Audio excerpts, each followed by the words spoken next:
Story by Dinesh दयालु। भगवान का घर। कल दोपहर मैं बैंक में गया था तो वहाँ एक बुजुर्ग भी अपने काम से आए थे। वहाँ वो कुछ ढूंढ रहे थे। मुझे लगा शायद उन्हें पेन चाहिए, इसलिए उनसे पूछा तो वह बोले, बीमारी के कारण मेरे हाथ कांप रहे हैं और मुझे पैसे निकालने की स्लिप भरनी है, उसके लिए मैं देख रहा हूँ कि कोई मदद कर दे। मैंने बोला, आपको कोई आपत्ति ना हो तो मैं आपकी स्लिप भर देता हूँ।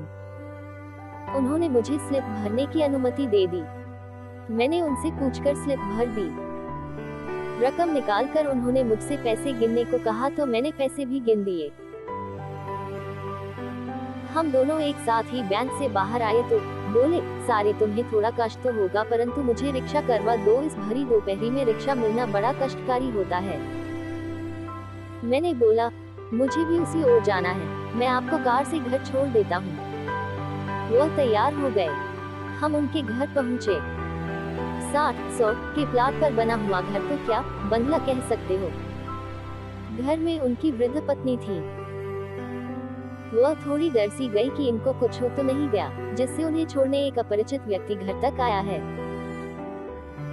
फिर उन्होंने पत्नी के चेहरे पर आए भावों को पढ़कर कहा कि चिंता की कोई बात नहीं, यह मुझे छोड़ने आए हैं। फिर बातचीत में वह बोले, इस भगवान के घर में हम दोनों पति पत्नी ही रहते हैं, हमारे बच्चे तो विदेश में रहते हैं। मैंने जब उन्हें भगवान के घर के बारे में पूछा तो उन्होंने बताया कि हमारे परिवार में भगवान का घर कहने की पुरानी परंपरा है। इसके पीछे की भावना है कि यह घर भगवान का है और हम तो उस घर में रहते हैं।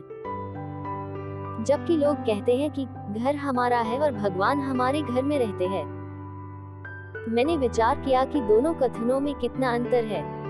तदुपरांत वह बोले, भगवान का घर बोला तो अपने से कोई नकारात्मक कार्य नहीं होते और हमेशा सद्विचारों से ओतप्रेत रहते हैं। बाद में मजाकिया लहजे में बोले, लोग मृत्यु उपरांत भगवान के घर जाते हैं परंतु हम तो जीते जी ही भगवान के घर का आनंद ले रहे हैं।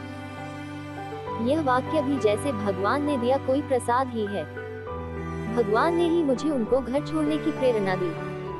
घर भगवान का और हम उनके घर में रहते हैं। यह वाक्य बहुत दिनों तक मेरे दिमाग में घूमता रहा। सही में कितने अलग विचार थे।